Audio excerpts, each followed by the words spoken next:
Okay, everybody, it is Saturday, 6:19 Thai time. I'm in Udon Thani, heading to Udon Airport. So from there I'm going to Bangkok. Had a really kind of busy last 24 hours. I have to put away my bike, things like that. And some people are just kind of looking at my videos and stuff. So I'm going to show you a little bit of Thailand. This is what's called a tuk-tuk. This is costing me 200 baht, which is about $6, a little under $6 to go to ride to the airport. This is a little more expensive than a taxi, but it's kind of cool. I've seen people drive with masks and no helmet. I think it's just nuts. You don't need masks here, but they're so brainwashed by the government that, the government hasn't recanted and they're still under this false narrative that, these all work and everything. What do you think is going to hurt them? COVID while they're riding down the street, or getting hit by a car and falling off their bike or whatever, and they don't have helmets on? It's just insane. So the law is you don't even need masks. They're just, people are brainwashed. I just got a massage. It was 200 baht. Again, less than $6. That was for an hour. And it was a really, really good, solid massage. There's sexual massage places and that. You can usually spot them. This girl was just wonderful, like totally real masseuse. It was great. And I gave her 100 baht tip, which is pretty much unheard of here. But again, it's $3. It's not like, hey, you're a good guy. It's just what it is. So I'm not sad to leave Udon. I'll be really sad to leave Thailand. I'm anxious to see my cats and get back. So when this uploads, I'll be either at the airport in Udon or at the airport in Bangkok. But I'm having a direct flight from here to Bangkok, small layover, to try and get to a hotel that I left some of my clothes at before. If not, they're lost. Not a big deal. And then go to Qatar and then the U.S. So, don't have a ride or anything even arranged to my airport yet, but it's okay. I'll figure it out.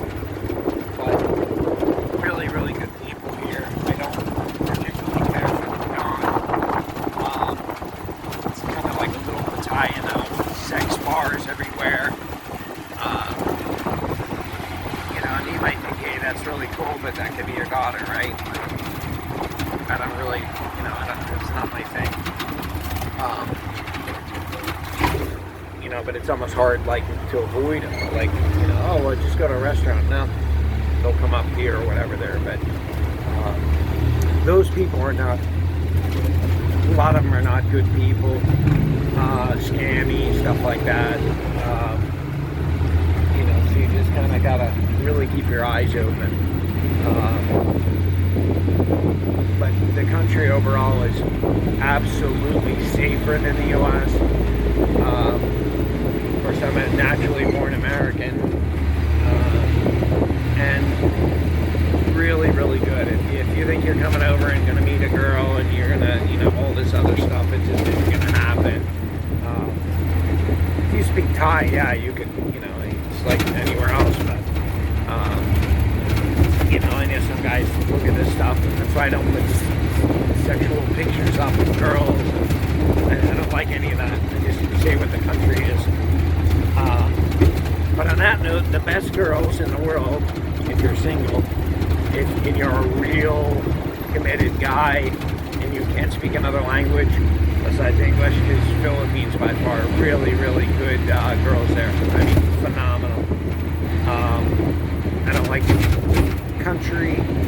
I don't like the government by a long shot there. I think it's the worst of any country, and there's some really cruel, mean people there. But as far as a girl, unbelievable. Unbelievable. Some really, really good girls there. But this is a great country. It's run by a junta, which is like, they overthrew the government. And, it is what it is. But hospitals are decent. Schools are decent. They're not great, but they're not horrible. You know, and the roads are decent. You know, I mean, I've been in Colombia where the road just crumbles off and you just fall into a hole, right? Same in the Philippines. It's crazy. So,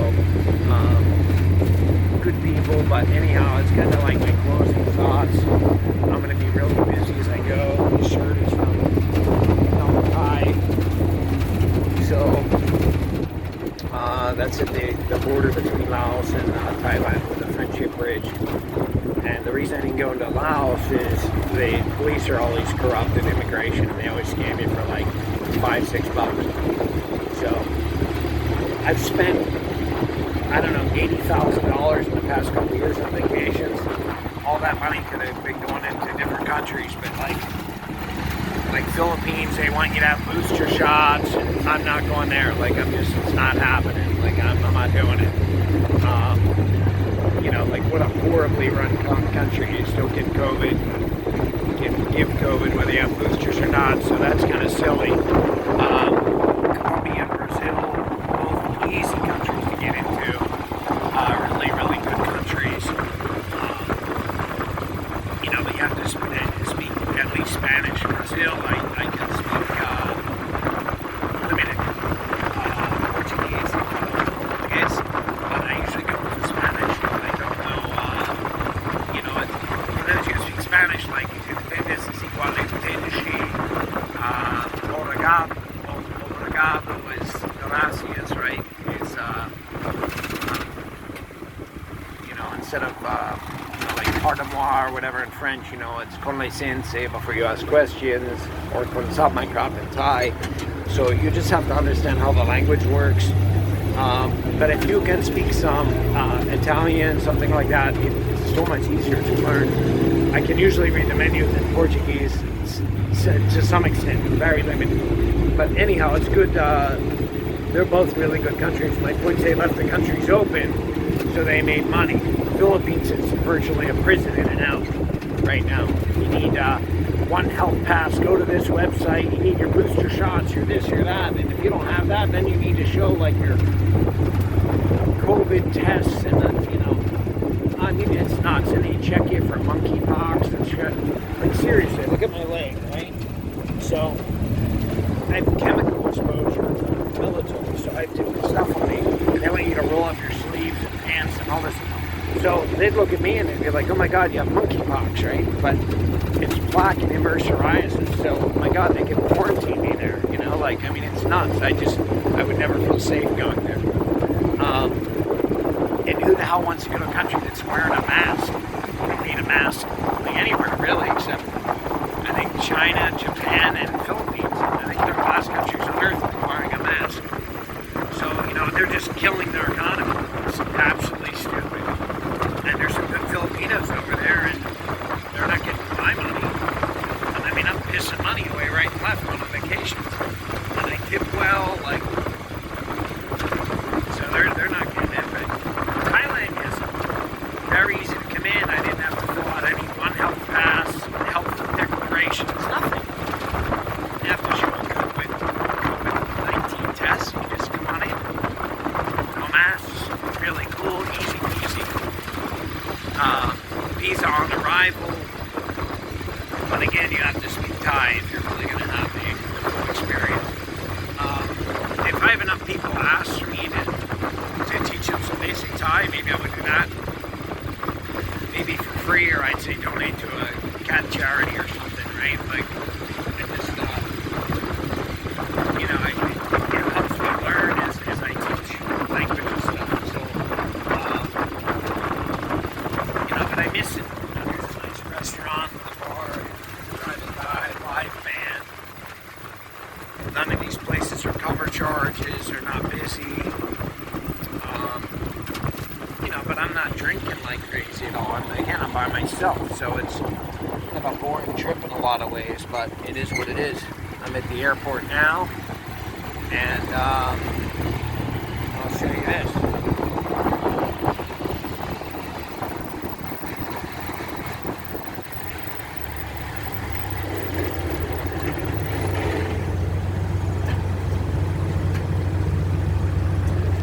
And you see they have good cars here, right? Like,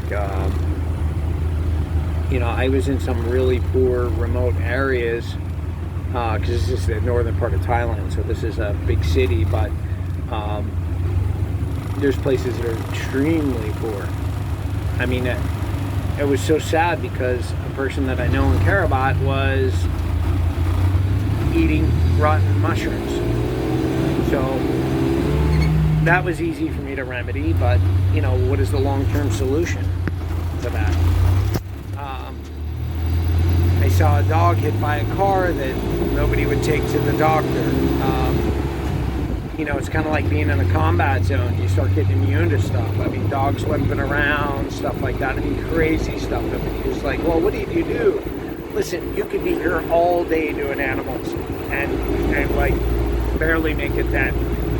So I can do what I can do.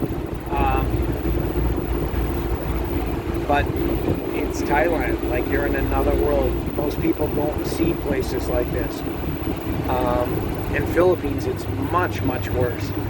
And I mean, I mentioned Philippines because I spent 4 trips with a total of months in Philippines, like 3 months in the Philippines. So I've certainly been there. In Brazil, I spent months down there. Colombia, months. So, and been to, I don't know, 19, 20 other countries, 24 countries total. But it is what it is. Planes taking off. This is a real small airport here. So it's cool. If you speak some languages, you can learn Thai, some basic Thai. I would say in months, really, not a day, not anything like it. It's just not going to happen. So, but really, by far my favorite country. I can't wait to come back. I might sell my bike and get a bigger bike here, but I don't really want to vacation so much anymore. This is kind of like my home. And my friend Kemp Thorne,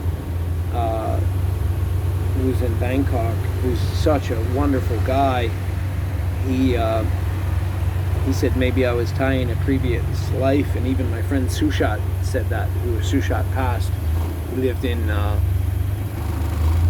Maryland, in Bethesda, and him and his wife Choi, who's a very good friend of mine, he said maybe I was Thai in another life, who knows. But I like this country, even it's not perfect at all. It's got many imperfections, just like me. You know, I'm not perfect, but anxious to see my cats and some of my friends back in the U.S. But do I wish I was living here than the U.S.? Absolutely, unequivocally, yes. I don't want to live in the U.S. So that's it from Thailand, and I will see you all soon. Bye-bye.